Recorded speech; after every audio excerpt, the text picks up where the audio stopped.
आज दिल्ली एनसीआर में all India transporters association ने हड़ताल की कॉल दी है। दिल्ली एनसीआर में आज कमर्शियल गाड़ियां नहीं चलेंगी। बताया जा रहा है कि 51 तंजीमों ने इस हड़ताल में शामिल होने की बात कही है। इस हड़ताल में कमर्शियल गाड़ियों के साथ साथ स्कूल, बसें और कैब्स भी शामिल हैं। नए व्हीकल एक्ट के खिलाफ इस हड़ताल की कॉल दी गई है। हड़ताल के पेश नजर एनसीआर के कई स्कूलों में छुट्टी भी कर दी गई है। तो आज दिल्ली एनसीआर में ऑल इंडिया ट्रांसपोर्टर्स एसोसिएशन ने हड़ताल की कॉल दी है। दिल्ली एनसीआर में आज कमर्शियल गाड़ियां नहीं चलेंगी। बताया जा रहा है कि 51 तंजीमों ने मिलकर इस हड़ताल में शामिल होने की बात कही है। इस हड़ताल में कमर्शियल गाड़ियों के साथ साथ स्कूल, बसें और कैब्स भी शामिल हैं। नए व्हीकल एक्ट के खिलाफ हड़ताल की कॉल दी गई है। मजीद तफसीलात हासिल करेंगे हमारी नुमाइंदा प्रीति दिल्ली से जुड़ चुकी है। इस हड़ताल का कितना असर दिखाई दे रहा है, प्रीति बताइएगा।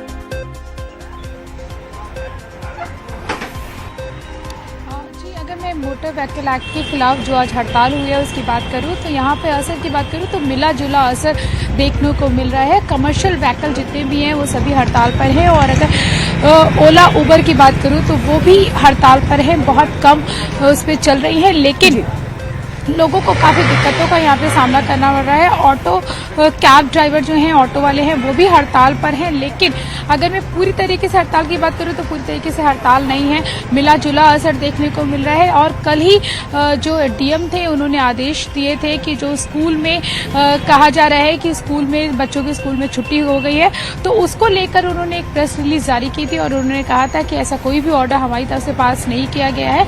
लेकिन प्राइवेट स्कूलों ने अपने पेरेंट्स को नोटिस दे के ये बताया था कि स्कूल की बसें नहीं चलेंगी, स्कूल की बसें हड़ताल पर हैं, जिसके कारण कल उन्होंने छुट्टी अनाउंस की थी। और अगर मैं पब्लिक लोगों की बात करूं कि जो लोग डेली आने जाने वाले लोग हैं तो उनको काफी दिक्कतों का सामना करना पड़ रहा है, जिसके कारण से मेट्रो में भीड़ जो है, इस समय मेट्रो में थोड़ी भीड़ ज्यादा हो रही है क्योंकि ये ऑफिस टाइम होता है 9 से 10 वाला।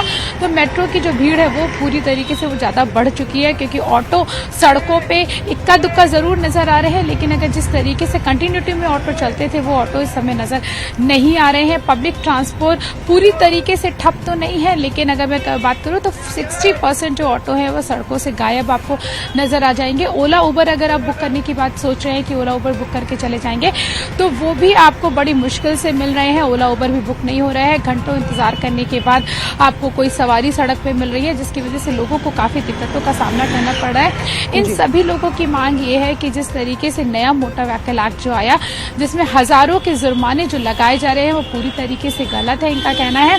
और इन जुर्मानों को कम किया जाए क्योंकि अगर जुर्मानों के साथ साथ जो सुविधाएं जो दी जानी चाहिए वो सुविधाएं भी नहीं है। सड़कों की बात करें तो सड़कों की स्थिति भी पूरी तरीके से ठीक नहीं है। सड़कों में अभी भी बड़े बड़े गड्ढे हैं और भी बहुत सारे जो ट्रैफिक रूल्स की बात करें तो वो भी पूरी तरीके से फॉलो लोग नहीं करते नजर आते हैं। और सरकार की अगर मैं बात करूं तो सरकार का कहना है कि ये जो मोटर व्हीकल एक्ट, जो नया मोटर व्हीकल एक्ट बनाया गया है वो इसलिए बनाया गया है कि लोगों की सुरक्षा की जा सके, लोग ट्रैफिक नियमों का पालन करें, जिससे कि सड़कों पे जो होने वाले जो हादसे हैं उन हादसों को कम किया जाए। इस वजह से ये व्हीकल का जो नया व्हीकल एक्ट बनाया गया है जिससे जुर्माने की राशि जस्ट 4 गुना कर दी गई है, जिससे कि लोगों के दिमाग में डर रहेगा, खौफ रहेगा, जिससे कि वो ट्रैफिक नियमों जाहिर सी बात है सरकार ने लोगों की सेफ्टी के लिए ये इकदाम उठाए हैं, जिसके बाद आज मोटर व्हीकल एक्ट निफाज होने के बाद पहली बार आज हड़ताल देखा जा रहा है दिल्ली एनसीआर में और इसका मिला जुला रद्द-ए-अमल भी देखा जा रहा है। प्रीति हमारी नुमाइंदा बता रही। बहुत शुक्रिया प्रीति हमारे साथ जुड़ने के लिए और इस हवाले से तफसीलात फराहम करने के लिए।